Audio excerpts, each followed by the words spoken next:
everyone, and welcome once again to Carmine Street Metrics for our much reading. Really glad that you are all able to make it today, and thank you for being here. We have three fantastic features readers today, Michael Brown, Angela France, and Jessica Hornik. And as usual, we are going to start with a few readers of the open mic. Then we'll go to a reader, to the first feature reader, more open mic, etc. So at this time, I would like to welcome our first open mic reader, Don Zirilli. Don, can you please unmute yourself? Hello. My announcement is that Angela is a great person and a great poet and an old friend, many years, and I'm honored to be participating. My poem is Dying in the 21st Century. Samarkand is an adjective for leather. It has no inhabitants, no taxes. Troops do not amass on the border, nor does weather assail its horizons. Still, you can find loops for all your buttons, sweep your finger through the fringe, or smell the life that once infused the fabric with blood and melanin. You knew or might have known the muscles that were used to shape and propel this handbag, canteen, saddle. The skin of horses or donkeys, which are you, are now a turquoise green shagreen. The cattle who fed your stiff black boots are marching too, accosting a crucial city lost among the nettles of a networked eye and tongue. Thank you so much, Don. Thank you. Our next reader is Gerald Wagoner.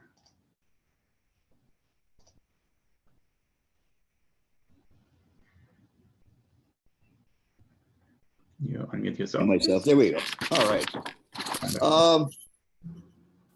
Yeah, this is somewhat unusual for me, but I thought it was maybe appropriate here and today.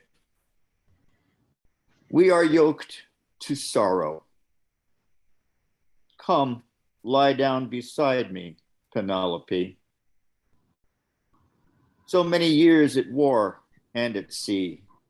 Come lie down beside me, Penelope.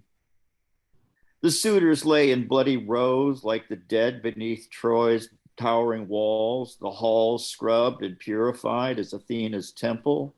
The disloyal have been hanged ignominiously. Come lie down beside me, Penelope. The issue of the bed is settled. Come. The gods are not finished with me, and I must soon again leave. Our wounds are raw, and we are yoked like oxen to sorrow. None of Helen's potions to soothe our pain. Come, Penelope, lie down beside me. Our bed is a ship afloat on the wine-dark sea, and let's rise and fall. Row with me this starlit night in our sweet swelling sea. Come, lie down beside me, Penelope. Thank you, Gerald. Next up on my reader is Karol Nielsen. So this poem was just accepted this morning at Topical Poetry, and it was inspired by Bun Kong Tan's poem After Bombs Drop in New Verse News, and he'll be credited on the website. It's called The Poet Spoke for Me. The Israeli man I married and divorced had parents who were born in Chernovitz, then in Romania, now in Ukraine. We met on the way to Machu Picchu after he finished his mandatory military service in Israel during the first Intifada. He had big dreams about peace. He wanted peace like you have on a sheep farm in New Zealand. I wanted big adventure, like my grandfather who flew cargo missions over the Himalayas, the hump, from India to China during World War II. My father, who served as a combat soldier in Vietnam, told me and my brother and sister that war is a waste, but I had to learn too. I wrote a memoir about his tour in Vietnam and our trip back together, and another one about my relationship with the Israeli man and the trauma of the Gulf War. I watched the wars in Iraq and Afghanistan with the same dread as I watched the Russian invasion of Ukraine. Friends and acquaintances posted links about the war on social media, but I was silent until I read a poem by a Cambodian American refugee who pinpointed my feelings. He detailed the bombings and fear, and then he wondered what else there was to say. Everything seems trivial, unwise, he wrote.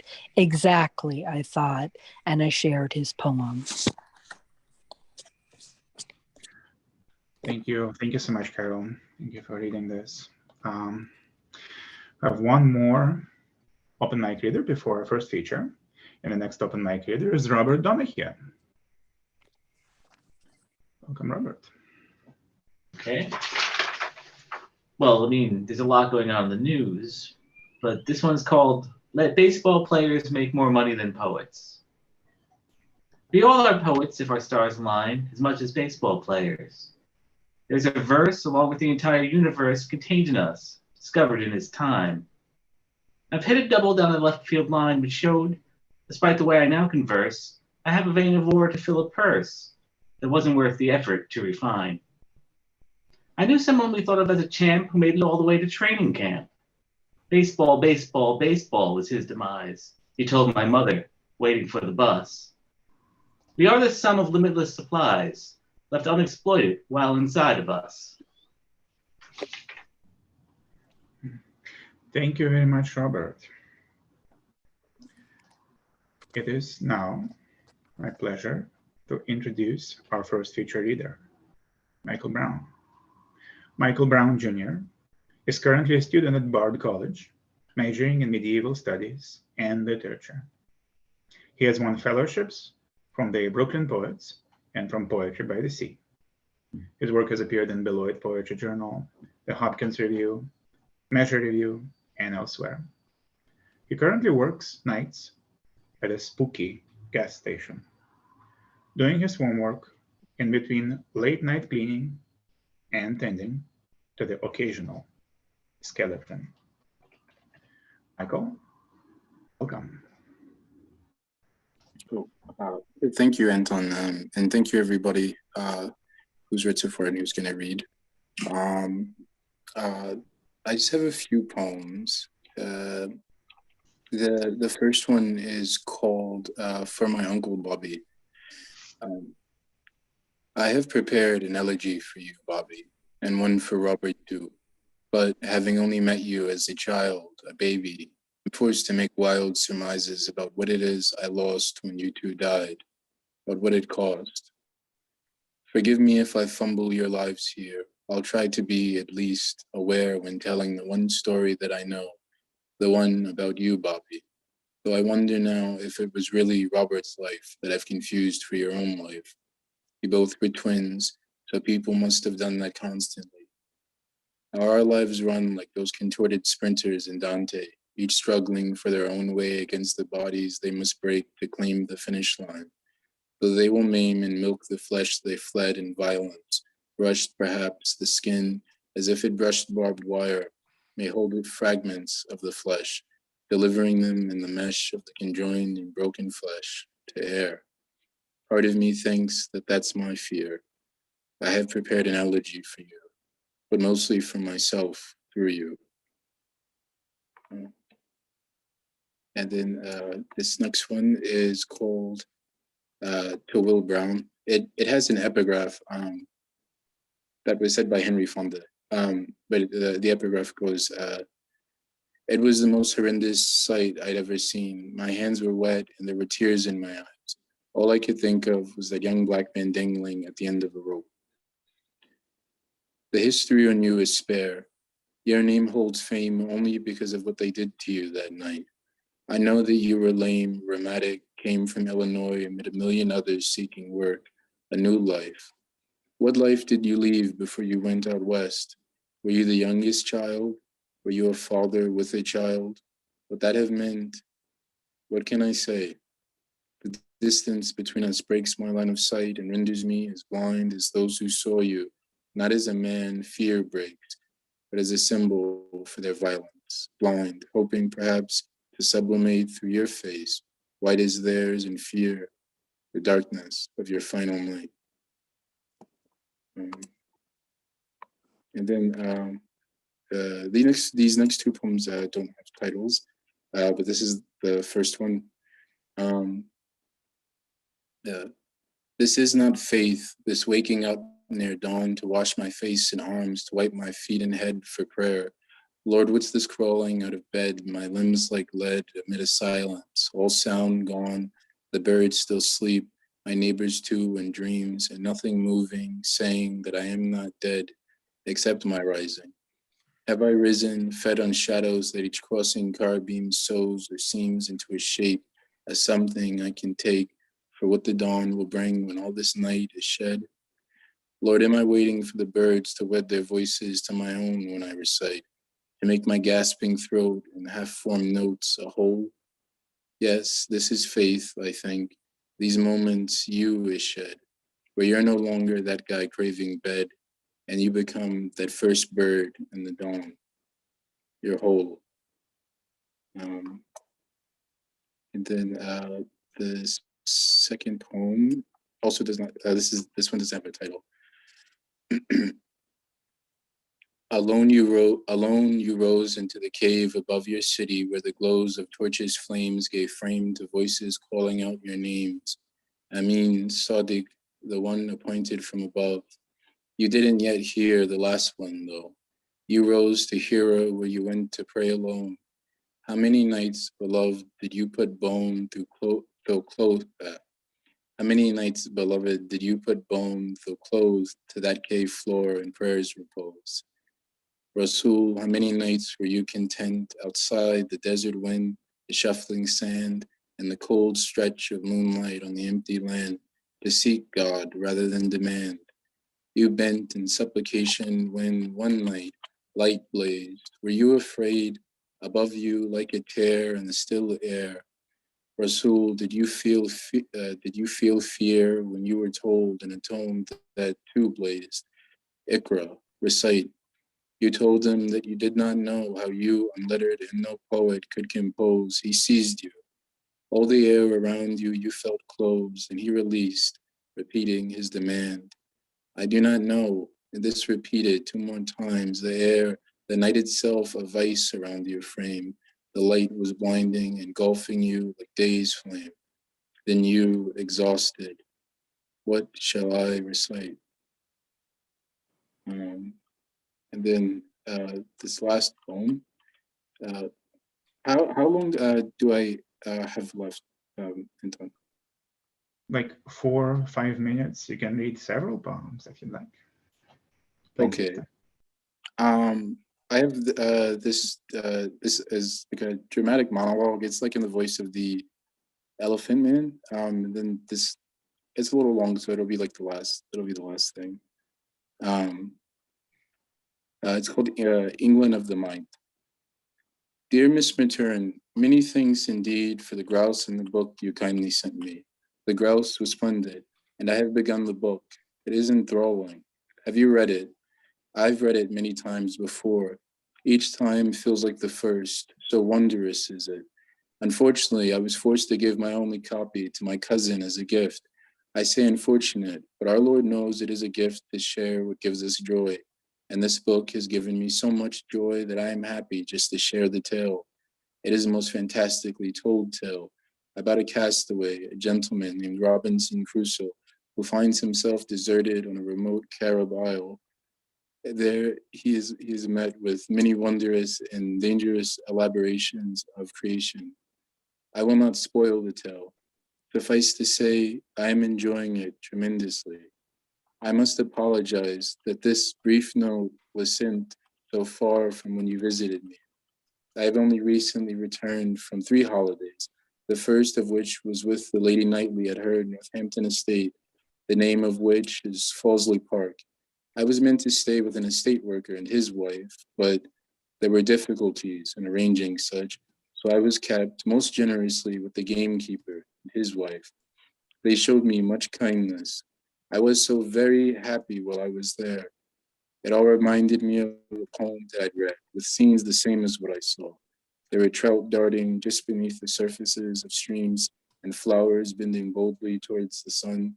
And also, this may make you laugh, my lady, a dog most boisterous and fierce who would greet me each morning when he saw me in the fields with kisses and the most authentic cheer. I named him Argos, after Odysseus's dog. So happy and enthusiastic did he seem when he would see me wandering amid the green fields. Oh, and my lady, there were other friends. When I was staying with the Goldbys, who were most considerate to house me after I had left the Lady Knightley, one of 3 persons with whom I stayed while I was away, a boy named Walter, who still became my friend. We talked about a myriad of things. Sometimes we would discuss the different calls we heard collecting in the trees. At other times, what type such and such flower belonged to. These trips were as the places I had read about. It was a world intensely green, so palpitatingly alive, where all regards you as another part of it, another flower or another bird amid the many other living forms. It was all very pleasing. I am sad to leave it. Forgive me once again my lateness in replying. I must admit I have been very tired of late. I sleep more often than I had. I wake at midday, making up for the lost time, composing letters to those such as yourself who have been so very kind to me. When I am able, after all have gone to sleep, I go to wander in the garden, touching the flowers, taking in the air, and musing on the memory of the holidays. The moonlight walks and no birds call at that hour. People are often frightened of their ignorance. Unknowing, we are so afraid of what we do not understand, of what is unexpected. But I am not. I am not. I am full of joy, of an increasing wonder at the world and how it is created in the mind. It has been my heart's work to measure what I read against reality. These measurements are new realities, new motions toward an unknown and ceaselessly sculpted world. I feel in moments such as these, like Crusoe, wandering what's familiar to so many, for me, but meeting those ever-changing motions with a child's wonderment, a child's joy. We are all Robinson Crusoes, my lady, caught in our curiosity for a new land where savage, simple sights abound to tear us out of recognition of what we had taken for truth, finding the pleasure of the dreamer, watcher of the stars in that brief glimpse, grown to a lonely stare at things, too far off from imagination to be redeemed, and wanting, more than anything, my lady, to forget such sights, and to travel back to England where we may lie down to sleep. So, thank you. Sorry if that was Oh, over. no, thank you so very much, Michael. Thank you. And at this time, I would like everyone to unmute themselves if you'd like, so that we can give a round of applause to Michael. Thank you so much.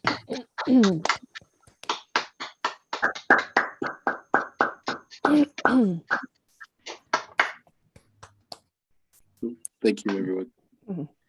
Thank you. That was great. So, Anne Drysdale, I see that you have rejoined. Am I back? Am I back properly? You are back. Wonderful. So you are our next open mic reader. Welcome.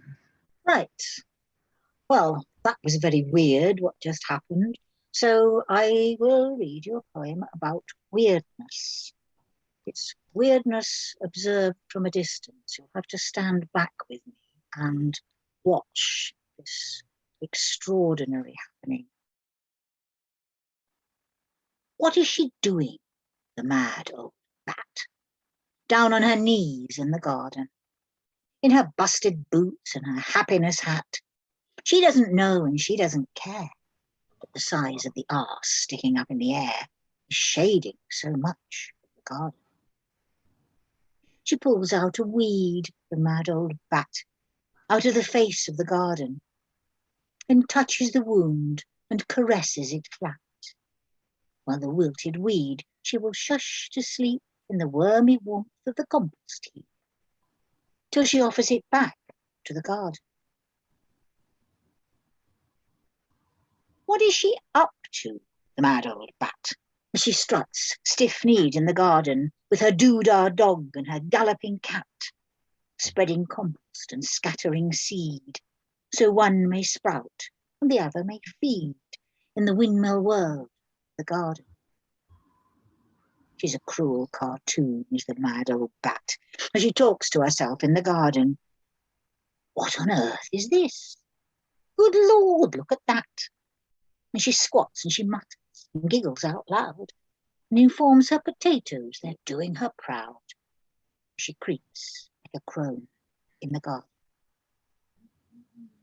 Where is she going, the mad old bat, as the sunset blesses the garden? She is going nowhere, and that is that. She will dig in the dark till the dawn sky pales and the damp on her knees and the dirt in her nails go singing the song of the garden. There you go. Thank you very much, Anne.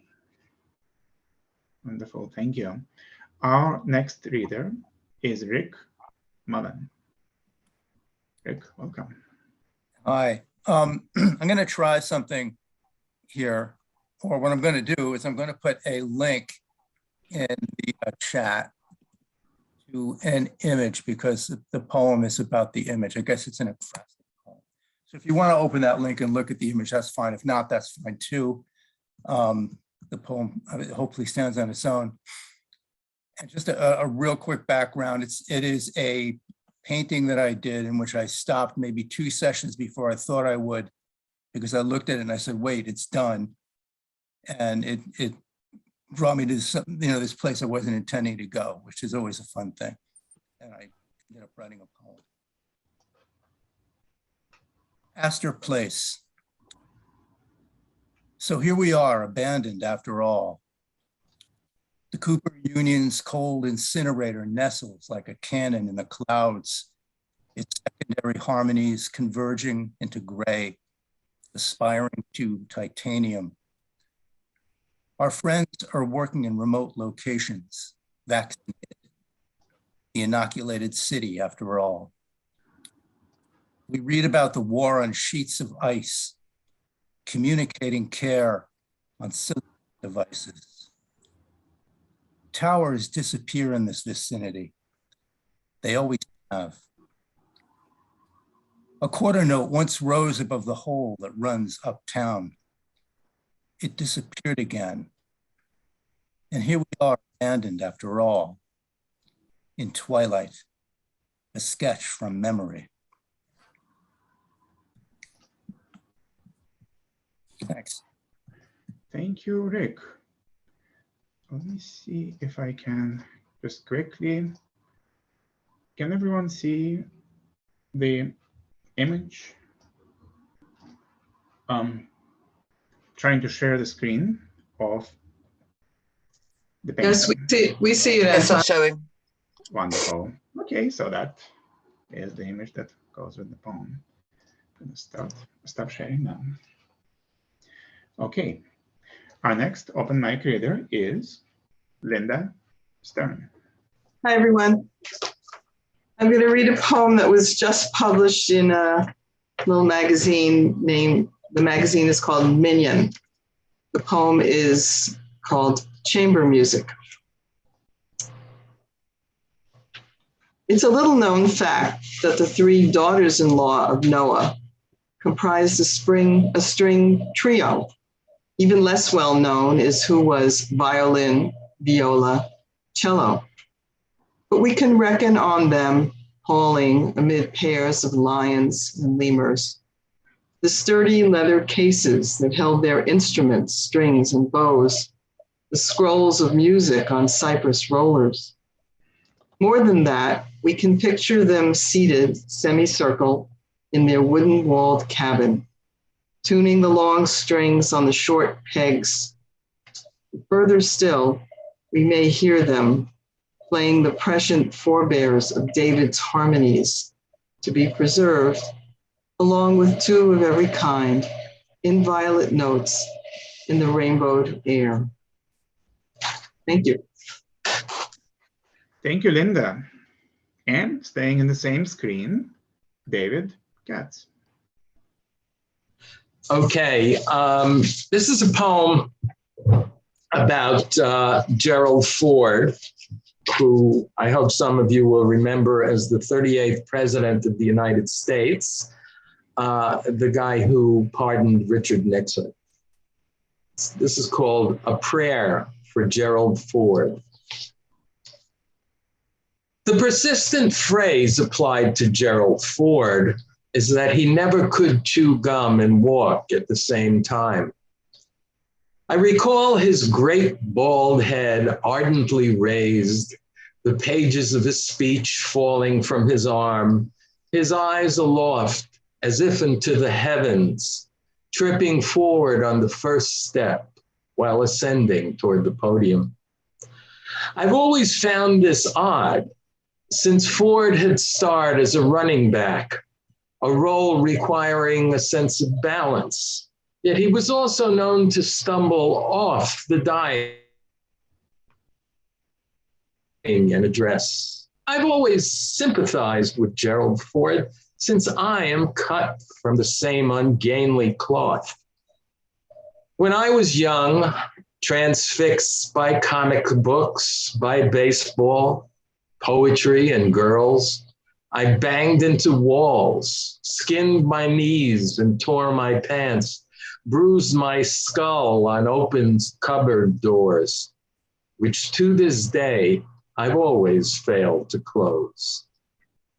And yet often, sitting in a synagogue, my mind asleep mid-sermon, I have stirred awake when the rabbi paused to ask the same rhetorical question. How can it be that our lives amount to dust and ashes, even though our faces radiate the aura of the Lord? I thus declare that clumsiness is next to godliness, and pray that Gerald Ford will be redeemed, and that there still might be some hope for me. Thank you. Thank you very much, David. Our last open mic reader before the second feature is Chris Brandt. Welcome, Chris. Please unmute yourself. There we go.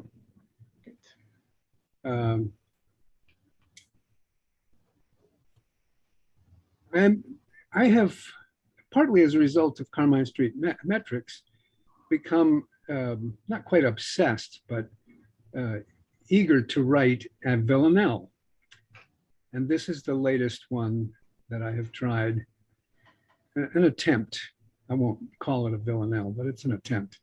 It's called Absence. I had chosen this weeks ago before the fact that we're now a world at war again. So it's a little dark, but these are dark times. It's called Absence.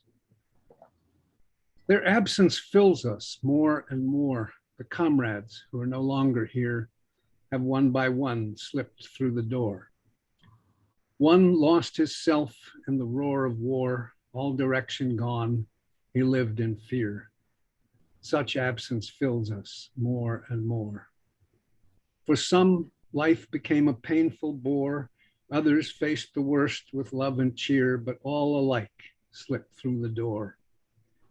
So many gone to that far dark shore, we call for them, they do not hear. Their absence fills us more and more. A sharp brain dulls, thinking now a chore, eyes glazed that once were clear, but even blind, they find the door. Far away, we hear that dark night roar, an ocean tide grows ever near, and absence fills us more and more as one by one we near the door. Thank you. Thank you very much, Chris. And again, thanks to everyone who is here today, even during this very dark time in the world. I am now honored to introduce our second feature reader. Angela Franz has had her poems published in many leading journals and has been anthologized a number of times. Her publications include Occupation, Lessons in Malamurrocking, Hyde, and The Hill, which was also developed into a live multimedia poetry show, which Angela toured, funded by Arts Council, England. Her latest collection, Terminarchy, was published by Nine Arches Press in July 2021 and launched at Ledbury Poetry Festival. She has an MA in Creative and Critical Writing and a PhD from the University of Gloucestershire. Angela teaches creative writing at the University of Gloucestershire and in various community settings, and is joining us from across the Atlantic. Welcome, Angela. Thank you, Anton, and thank you, Don, for the kind words at the beginning. I'm delighted to be here, so thank you for asking me. I am going to be reading the poem called from Terminarchy, but before I start, I just need to explain a little about a name that comes up now and again. One of the characters in my last book, The Hill, was a historical character called William Sparrow. He was a road sweeper. He was literate and witty and furious, and was one of the ringleaders of local riots to keep Rights of Way open. And he insisted on having a voice in this new book. But he's no longer William Sparrow the man. He's not Sparrow the bird. He's something else entirely. He's sort of become a sort of eco-conscience. So if you hear Sparrow come up, that's where he's come from. The first poem is called Scrolling. I believe the poet's job is to pay attention, but paying attention in these times is hard, as we all know, and seems to be getting harder every day. Scrolling. Carefully, I sought recycling on my knees, each bottle chink in the bag or silence of plastic in the box feels like a plea, a prayer. The crowd's insistence on guilty clicks on sad or angry faces dilutes the true significance of the scrolling pictures, the glacial cracks and carvings, rainforest fires, storms and floods. Endless pages of drowning refugees, tired rescuers carrying blooded babies from bombed houses, scared children sleeping rough in rich cities. Scrolling feels like vertigo. Hearts and kittens don't dilute constant crises, and paying attention is like the stark brilliance of winter sun on a wet road. All I see ahead is the shape of something dark.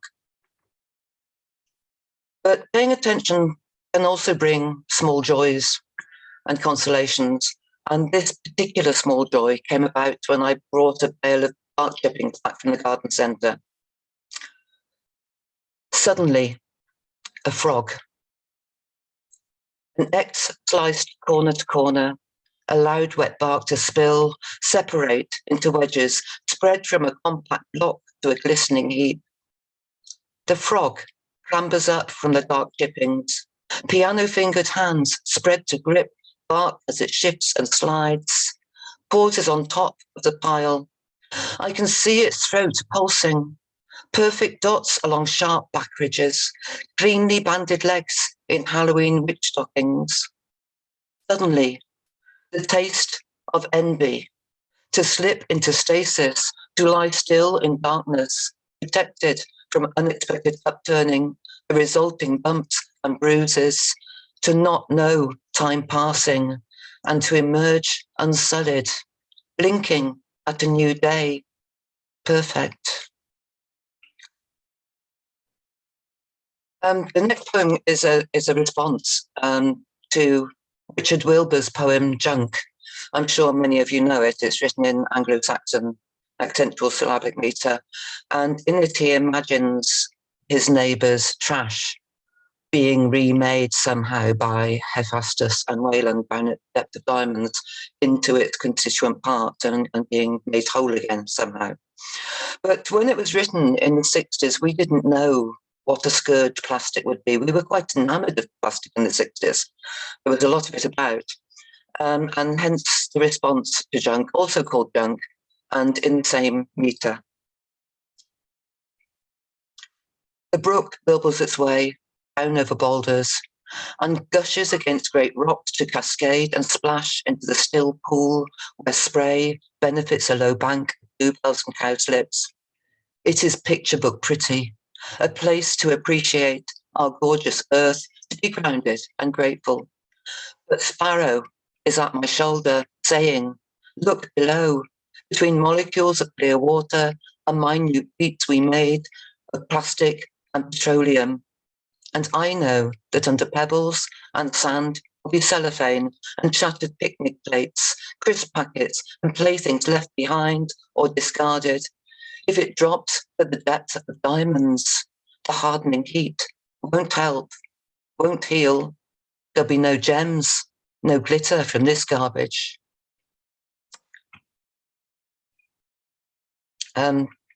Most of my process is to do with walking, usually early in the morning and usually in my locality. But once a year, at least until the pandemic stopped me, I usually go out to the west coast of Ireland in West Cork, to a very isolated place where a wonderful woman runs a writers and artists retreat.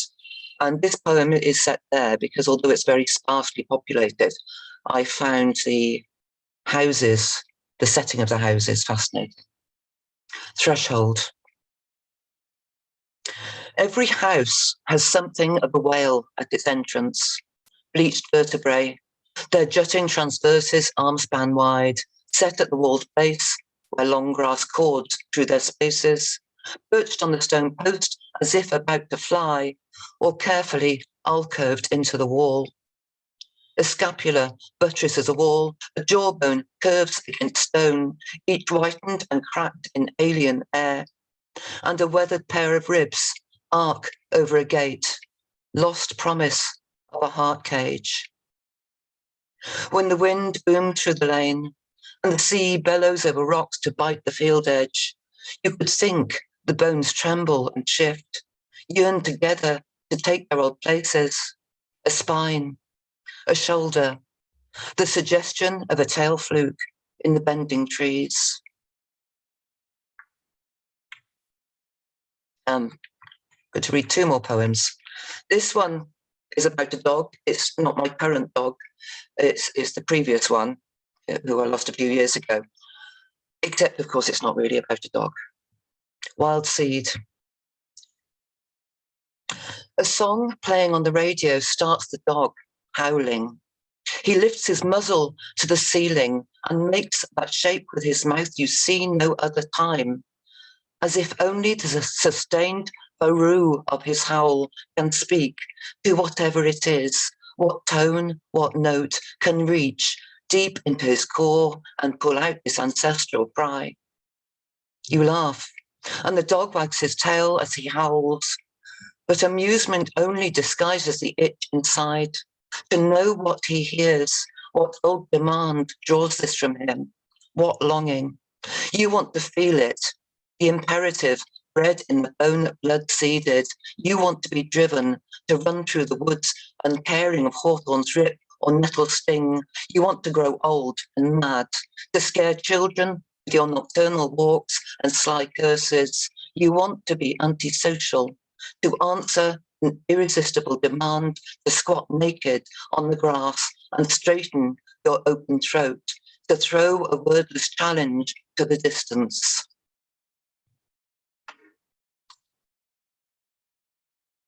The last poem is Endlings.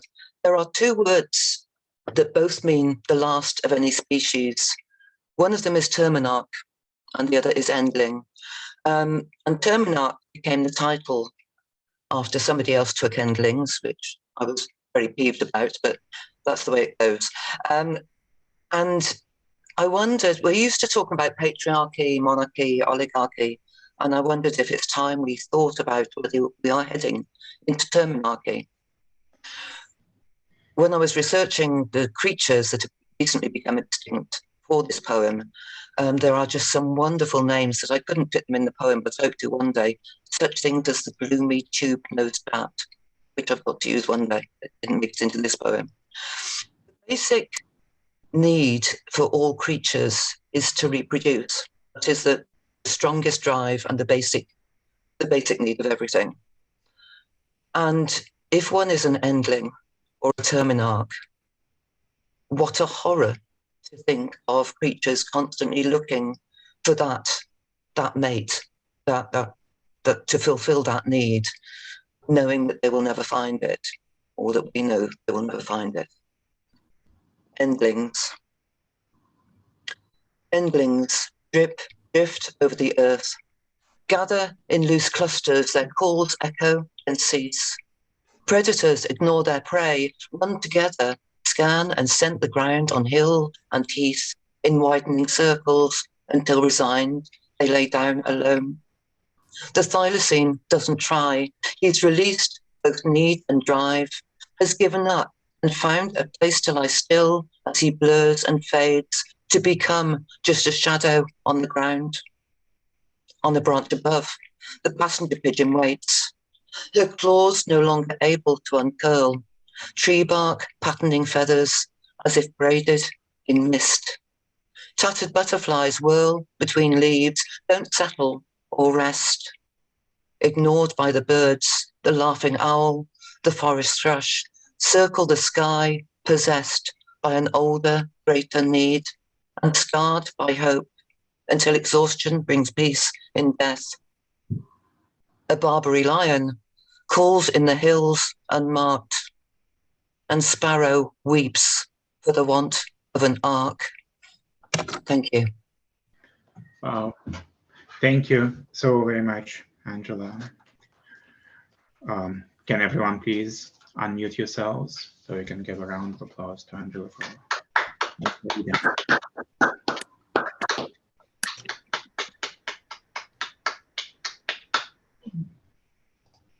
Thank you so much. Our next reader is Harvey Soss. Okay. Harvey, Can you hear me? Yes, we can. This one is called Leader, What William Butler Yeats Was Too Much of a Gentleman to Tell Us.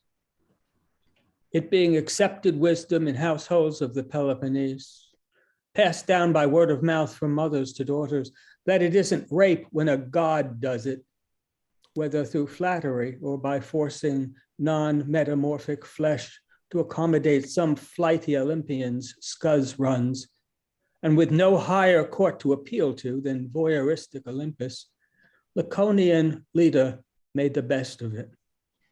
Breached, she didn't need any Delphic oracle to tell her that all future suitors, however demigodly or heroic, would suffer by comparison. As the saying goes, once you've been peckered by Godhead, you can never go back. True, she might have been a tad embarrassed after the fact, afraid some passing shepherd might have spotted them in the act, and pff, there goes her reputation, her vestal virginity in the stink pot of ancient history. Cackled after by strutting henny pennies who think themselves too good for even a god's cock. However, remarks ascribed to her in Aetolian scrolls, easier to code break than those discovered by the Dead Sea, reveal upon close study how she glowed at his pleading, for God's sake, Leda, please. Unlocking her knees as the priestly caste might a Zeusian temple's collection box. Her self-sacrifice accounted, even by a hard-to-please Apollo, a worthier offering than a white bull is. Having sworn her to secrecy with a blood oath, housewife Hera known to have quite the temper, a nosy Nancy when it comes to those her husband swoons over, swans over. Zeus played her hymen like a tambourine. At least he did so according to my sources. Leda having joined that select company of footnoted legendary mortals whom the gods select and whom silence protects. Among those smart eggs who, while privately glorying in the experience, betray no sign of their acquiescence, aware as the pricier sort of escorts are, mum's the word in the Peloponnese. Schooled to keep their mouths, if not their legs, shut. Keep it between the two of you being rule number one of God meets girl, God gets girl etiquette, followed closely by never let a shapeshifter's better half catch sight of your blood-soaked rags or sniff out his presence. Lech magnet that she was, Sparta's finest remained open to the prospect of another flyby. What a good girl I am altitude carrying her through her days, listening at night above the fluting in the courtyard for the sound of wings. Thank you. Thank you, Harvey. Next open mic reader is Jan Castro. Jan, can you please unmute yourself? I just realized that can you all hear me? Yeah. So thank you, Anton, for your opening statement. And obviously, so I have a Ukraine poem, and I'll read, and I just realized that I don't have the latest draft. So I'll read what I have, and I'll read the note that I have, which may or may not go with the poem. Some of you may know the art world and know that Carl Andre reportedly pushed his wife Anna Mediata out of a window 30 stories above ground in 1985. He was found not guilty in court, and Calvin Tompkins argued that her temper fueled his. When I Googled this, it turns out that a lot of people push their spouse out the window, and it seemed to me a metaphor about war. So here's the poem, Ownership, for Anna Mediata. Carl Andre dreamed he owned my body, my mouth. God, we had fiery sex. Did you see him push me out the window? I know. I'd come from one dictatorship, Cuba, to another, his. He liked me that way, though tough, able to stand up to him until that night. I know I'm dead, but I can see the news from hell and grief, watching the rollout of tanks, the way Ukraine is surrounded on all sides. Any window of hope? Long lines in a cat pay tribute to Putin in a casket. They all know he's dead. And the last stanza was from a fortune teller. Thank you. Thank you, Jan. Thank you very much. Right, our last open mic reader before the next feature is John Foy. Welcome, John. Can you unmute yourself? Can you hear me now? We can hear you, yes. Okay, thanks. Happy to be on standby and happy to be here with everybody. It's a wonderful lineup this evening.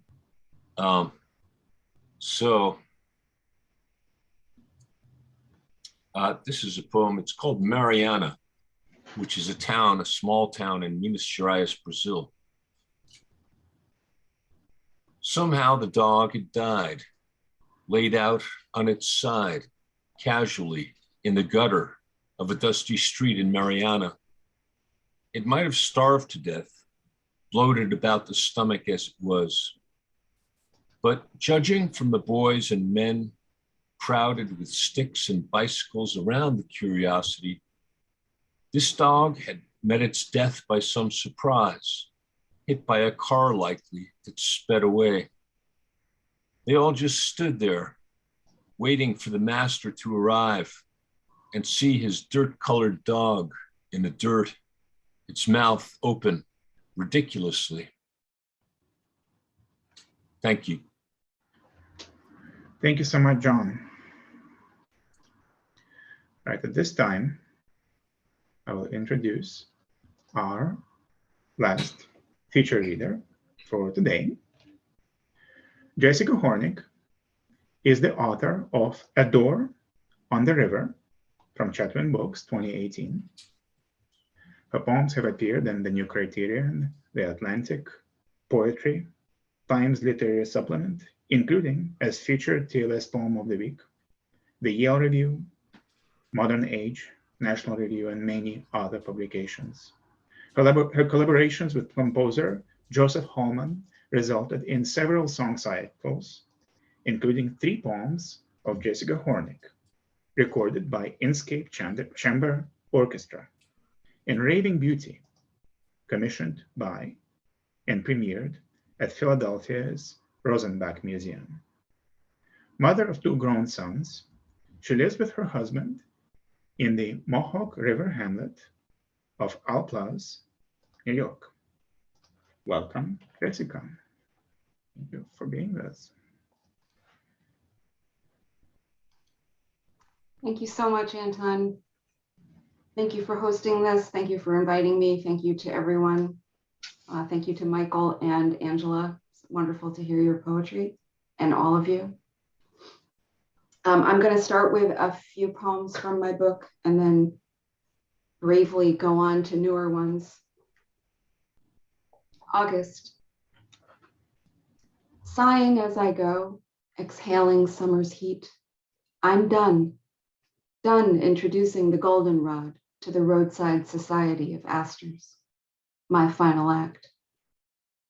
September wakes now to a blue like no other, a glazed transparency, the sunlight downright urgent on the backs of blackbirds.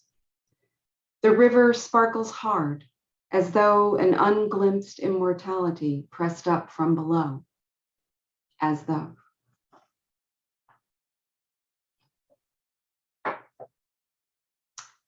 Cold comfort. Roadside weeds have the saddest autobiographies. From brown to brown, their seasons are only an idea. I collect branches of early Juneberry, whose fate was sealed by late sleet. Indoors, grateful for a glass of lukewarm water, they join me for an open-minded morning. This being open, though, sooner or later, makes us both weep.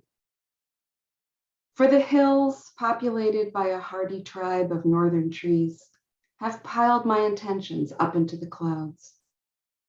The meadow's soft edges were prearranged, amenable to feeding deer, while I go on bumping into furniture and roll around on castored chairs, accumulating cups of 1 inch of cold coffee. The clouds are splitting hairs. Bruises turn green faster than this spring. A landscape abandoned by its painter is propped against my wall. I appreciate the camaraderie of a cast-off, with its overwrought road slashing through green fields. Things too well made can get on one's nerves. Imagine the fingerprint of a thought, a pattern of sunlight crashing through an open door, retreating with the slam. It was true and unrepeatable.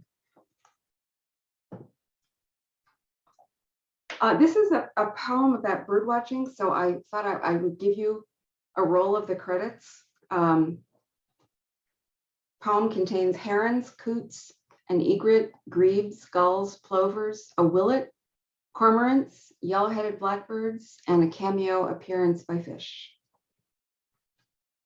Bird watching in Malibu. At the freshwater lagoon in Malibu, our first find was the great blue heron, which seemed to incise the afternoon air. Your Nikon clicks skittered across the Coots Marx Brothers chatter. But the great blue was outdone by the common egret, white as a shell, posed like a question mark, philosopher of still water. Grebes and their young reminded us of cartoons. Life imitates all the things we know from our experience of life. As we continued on the path to the beach, fish jumped clear into the air, their silver bodies like momentary ornaments strung on our line of sight, or like flashes of insight. And then the sea saying, "Drum roll, please," and then, "Never mind, this might take a while." Gulls lolled on the strip of sand dividing sea from lagoon, but plovers plighted their troth to the constantly shifting edge of froth. A willet, like a pen in ink, dipped its long, thin bill between glistening stones. The sun was dropping now. Cormorants, like outdoor concert goers who leave before the encore and stream toward the parking lots, flew across the lagoon to a eucalyptus on the other side of the coast highway. We watched them assemble there before taking one last detour to find the yellow-headed blackbirds, heard but not seen in an edifice of reeds. A man who'd been playing guitar to the indifferent water packed up for the night. Serene, he seemed to have seized his day. We accepted that some of the birds we saw will remain nameless. We got back in the car, and the lanes of traffic on the highway were somehow welcoming as they absorbed us. Everyone was trying to get somewhere, and this seemed to make sense, while the Pacific alongside us stayed put, sure of itself, not needing us, or dinner, or love.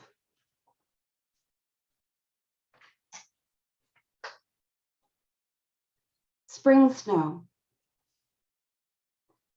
This morning, spring snow came to rest on the white blossoms of the pin cherry. I couldn't tell them apart. When the sky cleared and the snow retreated, I went out into the yard. A fox and her two kits appeared from under the shed, their fur rusty in the freshened grass. The sunlight seemed young, what it touched not yet set.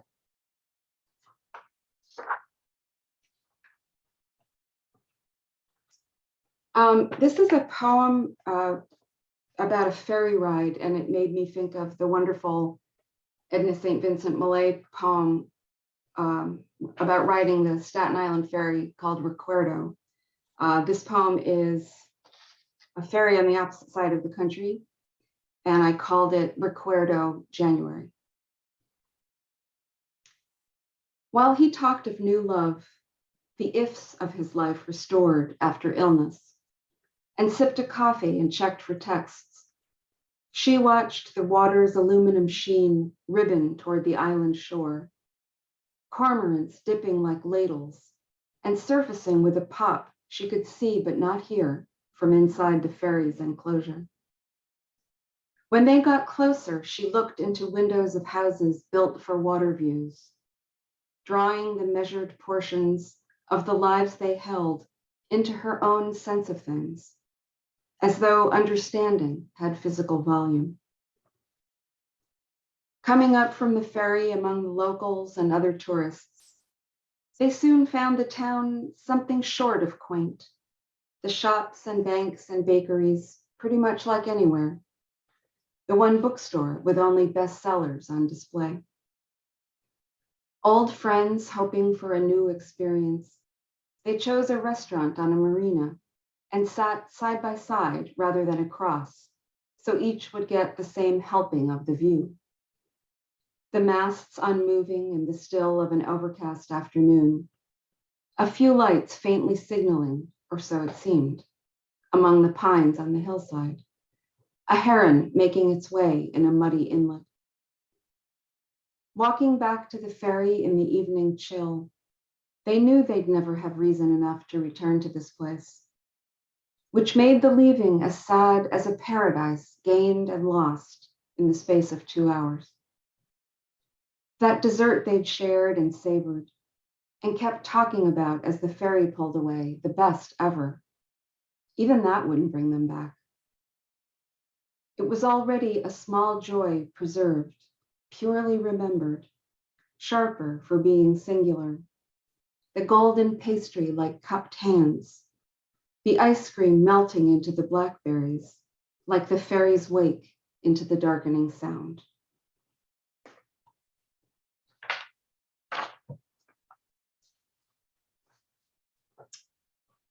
Back across the country to Vermont, evening, Lake St. Catherine. After 2 swims in the cold lake and reading bits of 3 books and watching an osprey whisk over the weekday still water and having crackers and cheese and a chocolate bar for dinner in a chair at the end of the dock and hearing the veeries call drift down from tall trees, set to its evening repeat, I feel the lake lap into me and lapsed meanings flutter up into the receiving air.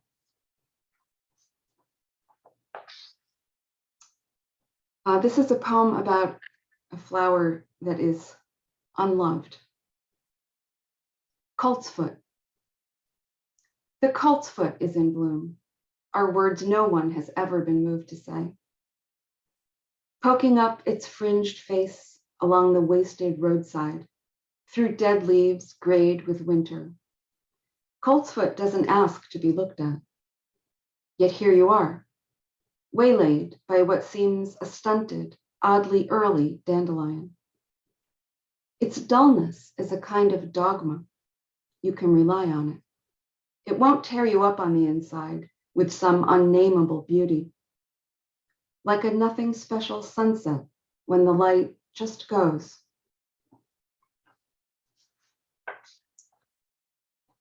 And my last poem is called At Scargo Lake. Look down into the shallows. The water so clear, it's like a glass of air.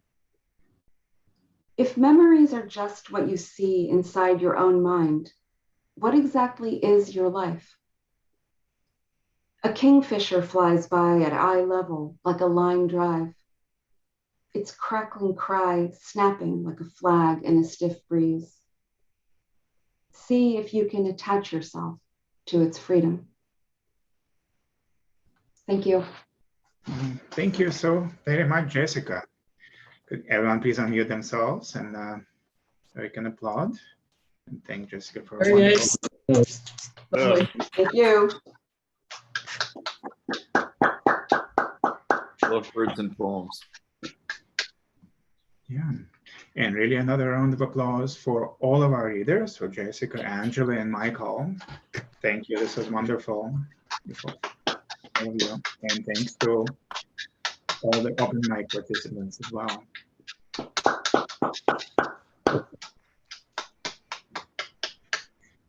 And of course, thank you to my esteemed co-hosts, Wendy Sloan, who is here, and Therese Ko, who is couldn't be here today, but of course, we always curate those readings together. And please, hopefully next month, things will be maybe better in the world. Please join us on April 3rd for our next reading, which will be featuring Lauren Camp, Joshua Megan, and David Yazi. So, till then, thank you so much. Anton, thank you for everything you do. Thank you. Thank you so much. Thank you, Anton. Yeah, thanks, Anton. Thanks, Tony. Tony from Jersey. Thanks.